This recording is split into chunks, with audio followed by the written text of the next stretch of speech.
इतने बड़े आसमान को बनाने वाला अल्लाह कैसा होगा? कोई तो है इन बादलों से बारिश बरसाने वाला। देखो कैसे ये सूखे दरख्त हरे भरे हो रहे हैं। इस निजाम को चलाने वाला अल्लाह कैसा होगा? मक्का एक ऐसा शहर जहां हर घर में एक नया खुदा था। हर कबीले का अलग खुदा, हर ज़रूरत का अलग खुदा, हत्ता कि अल्लाह का घर काबा भी हुबल, लात, मनात और उज़्ज़ा जैसे इन नाम निहाद खुदाओं से भरा हुआ था। मुख्तलिफ चीज़ों से बने इन बुतों को मक्का के हर घर में सजा के रखा जाता था। बुत परस्ती इस कदर थी कि बुत मक्का वालों की तिजारत का सबसे अहम हिस्सा बन चुके थे, जिन्हें बेचा और ख़रीदा जाता था। अपने हाथों से बनाए गए इन खुदाओं को खुश करने के लिए लोग तरह तरह के मेवे, खाने पीने का सामान और कीमती तोहफे उनके सामने रखते थे। उनका अकीदा था कि ऐसा करने से उनके ये नाम निहाद खुदा खुश होते हैं। अरकम भाई, कहाँ से आ रहे हो? मैं कैनान से खुदाए होबल के लिए तोहफे लाया हूँ। लेकिन फिर शिर्क के इस शोर में एक पुरसुकून आवाज़ गूंजती है, ला इलाहा इल्लल्लाह। अल्लाह के महबूब नबी मुहम्मदुर रसूलुल्लाह सल्लल्लाहु अलैहि वसल्लम अल्लाह की वहदानियत का ऐलान करते हुए फरमाते हैं, ऐ मक्का वालों, इन बुतों की इबादत छोड़कर उसे एक अल्लाह की इबादत करो जिसके सिवा कोई माबूद नहीं। अल्लाह के नबी सल्लल्लाहु अलैहि वसल्लम के इस पैगाम ने मुशरिकीन मक्का को बेचैन कर दिया। ये कैसी गुस्ताखी है? ये हमारे खुदाओं की तौहीन है। क्या हम अपने खुदाओं की इबादत छोड़ दें? हरगिज नहीं। उन्होंने रसूलुल्लाह सल्लल्लाहु अलैहि वसल्लम से ऐसा सवाल पूछा जिस सवाल ने आसमान का सीना चीर कर रख दिया। अपने खुदा का तारुफ तो कराओ। वो किस चीज से बना है? वो कैसा है? उसका खानदान क्या है? वो सोने का है या चांदी का?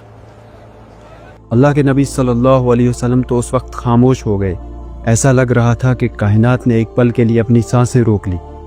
लेकिन फिर आसमानों का सीना चीरते हुए इस गुस्ताखी का जवाब आया, ऐसा जवाब जिसका हर लफ्ज़ शिर्क और कुफ्र को काटने वाली तलवार की तरह था।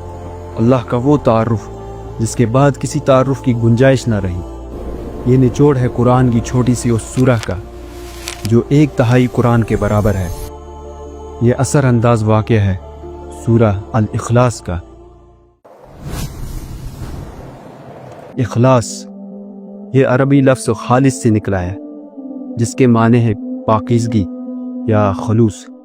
लेकिन दिलचस्प बात यह है कि लफ्ज़ इखलास इस सूरह में कहीं भी इस्तेमाल नहीं हुआ, तो फिर इसका नाम सूरह अल इखलास क्यों है? यह नाम इसे इसकी थीम, इसके मौजू की वजह से दिया गया है। ये सूरह खालिस तौहीद यानी अल्लाह के खालिस और गैर मिलावटी वहदानियत का निचोड़ है। ये ईमान का वो ऐलान है जो मोमिन को पाक करता है। अब बढ़ते हैं इस सूरह के नाजिल होने की कहानी की तरफ, जो बहुत ही दिलचस्प है। बहुत से उलमा का कहना है कि ये सूरह मक्की है, यानी ये सूरह मक्का में नाजिल हुई और मक्का में इस्लाम के इब्तिदाई दौर में ही नाजिल हुई।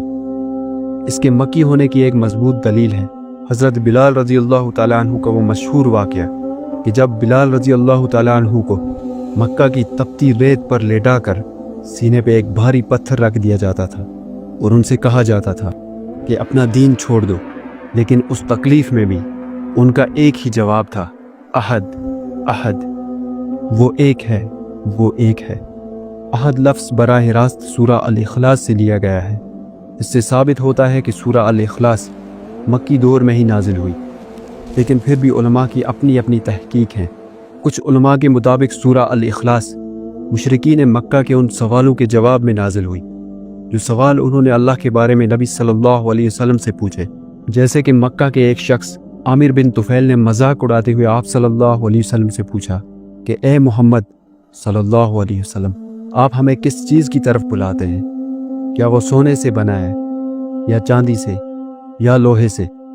बाज़ उलमा का कहना है कि हिजरत के बाद मदीना के यहूदियों ने आप सल्लल्लाहु अलैहि वसल्लम से पूछा, ए मोहम्मद सल्लल्लाहु अलैहि वसल्लम, हमें बताएं आपका रब कैसा है? उसने फरिश्तों को नूर से, आदम को मिट्टी से اور آسمان کو دھوئیں سے بنایا، تو آپ کا رب کس چیز سے بنا ہے؟ اسی طرح نجران کے عیسائیوں کا ایک گروپ آپ صلی اللہ علیہ وسلم کے پاس آیا، انہوں نے بھی ٹھیک ایسا ہی سوال کیا۔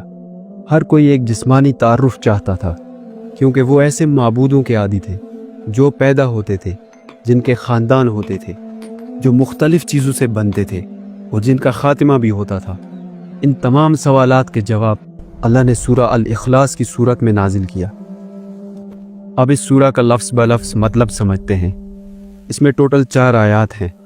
قل هو اللہ احد، کہہ دیجئے کہ وہ اللہ ایک ہے۔ یہاں اگر واحد لفظ آتا تو اس کا مطلب بھی ایک تھا، لیکن اس ایک کے بعد 2، 3 یا 4 بھی آ سکتے تھے، یعنی گنتی کا واحد۔ مگر یہاں واحد نہیں بلکہ احد لفظ آیا ہے۔ احد کا مطلب ہے مطلق وحدانیت، ایبسولوٹ وننس، وہ ایک جس کے بعد کوئی دوسرا نہیں آتا۔ احد لفظ عربی زبان میں قرآن کے بعد صرف اور صرف اللہ کے لیے استعمال ہوا ہے۔ دوسری آیت ہے اللہ الصمد، اللہ بے نیاز ہے۔ الصمد کے کئی معنی ہیں، جیسے کہ انڈیپینڈنٹ، پرفیکٹ۔ الصمد اللہ کی ایک صفت ہے کہ اللہ کسی کا محتاج نہیں، بلکہ ساری مخلوق اسی کی محتاج ہے۔ وہ نہ سوتا ہے، نہ کھاتا ہے، نہ پیتا ہے، بلکہ وہ ان ساری ضروریات سے پاک ہے۔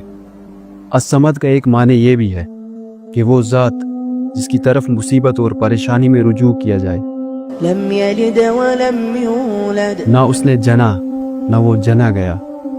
یہ آیت عیسائیوں کے عقیدے کو رد کرتی ہے، جنہوں نے حضرت عیسیٰ علیہ السلام کو اللہ کا بیٹا کہا، اور یہودیوں کے عقیدے کو رد کرتی ہے، جنہوں نے حضرت عزیر علیہ السلام کو اللہ کا بیٹا کہا، اور ان مشرکین کے عقیدے کو رد کرتی ہے جنہوں نے فرشتوں کو اللہ کی اولاد کہا۔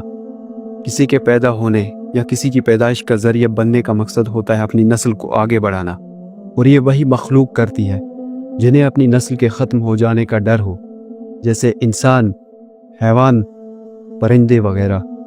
لیکن اللہ ہمیشہ رہنے والا ہے، اس لیے اسے نہ نسل کی ضرورت ہے نہ ہی خاندان کی۔ یہاں پہ یہ بھی کلیئر ہو جاتا ہے کہ اللہ اس چیز سے بھی بالکل پاک ہے، نہ وہ کسی کی اولاد ہے نہ اس کی کوئی اولاد ہے۔ ولم یکن لہ کفوا احد، اور اس کے برابر کا کوئی نہیں، یعنی اللہ اپنی ذات اور صفات میں ایک ہے۔ سورہ الاخلاص کے بہت سے فضائل ہیں، اور اس کی ایک فضیلت یہ بھی ہے کہ یہ سورہ 1/3 یعنی 1/3 قرآن کے برابر ہے۔ علماء کرام فرماتے ہیں کہ پورا قرآن بنیادی طور پر 3 حصوں میں تقسیم ہے۔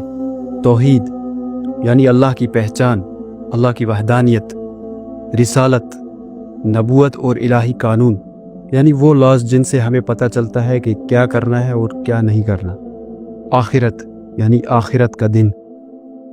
سورہ الاخلاص خالص توحید ہے۔ یہ قرآن کے پہلے اور سب سے اہم حصے کی سمری ہے، اس لیے اسے سمجھ کر پڑھنا گویا قرآن کے سب سے بنیادی پیغام کو اپنے اندر زندہ کر لینا ہے۔ اس آسان سی اور چھوٹی سی سورہ کی فضیلت ہمارے تصور سے بھی بہت اونچی ہے۔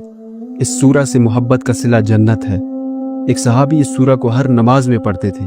جب آپ صلی اللہ علیہ وسلم نے وجہ پوچھی تو انہوں نے کہا، اس سورہ میں اللہ کی صفات ہے، اس لیے مجھے اس سے محبت ہے۔ تو آپ صلی اللہ علیہ وسلم نے فرمایا، تمہاری اس سے محبت تمہیں جنت میں لے جائے گی۔ سورہ الاخلاص صرف ایک سورہ نہیں، یہ آپ کے اور میرے رب کا تعارف ہے۔ یہ ایسا آئینہ ہے جس میں ہمیں اللہ کی ذات کی جھلک دکھائی دیتی ہے، پاک، بے مثال اور ہر ضرورت سے بے نیاز۔ ایک مومن کی حیثیت سے سورہ الاخلاص کو معنی کے ساتھ پڑھنا ہمارے لیے بے حد ضروری ہے، کیونکہ ہر رشتہ پہچان سے ہے، اور اللہ کے ساتھ ہمارا رشتہ تبھی مضبوط ہو سکتا ہے جب ہم اللہ کو پہچان پائیں گے، کیونکہ اللہ کو پہچاننا زندگی کا سب سے بڑا ٹریجر ہنٹ ہے، اور سورہ الاخلاص اس خزانے کا نقشہ ہے۔ اور ایک ضروری بات، ہر انسان کی زندگی میں اتار چڑھاؤ تو آتے ہی رہتے ہیں۔ جب بھی برے حالات آپ کو گھٹنے ٹیکنے پر مجبور کر دیں تو ایسے میں اس ذات کی طرف رجوع کریں جو الصمد ہے۔ اس ایمانی سفر کو جاری رکھنے کے لیے ایمانی فائٹ ٹاکس کے ساتھ جڑے رہیں۔ اگر یہ ویڈیو آپ کے لیے تھوڑی سی بھی ہیلپ فل رہی تو کامنٹس میں اپنے خیالات کا اظہار ضرور کریں۔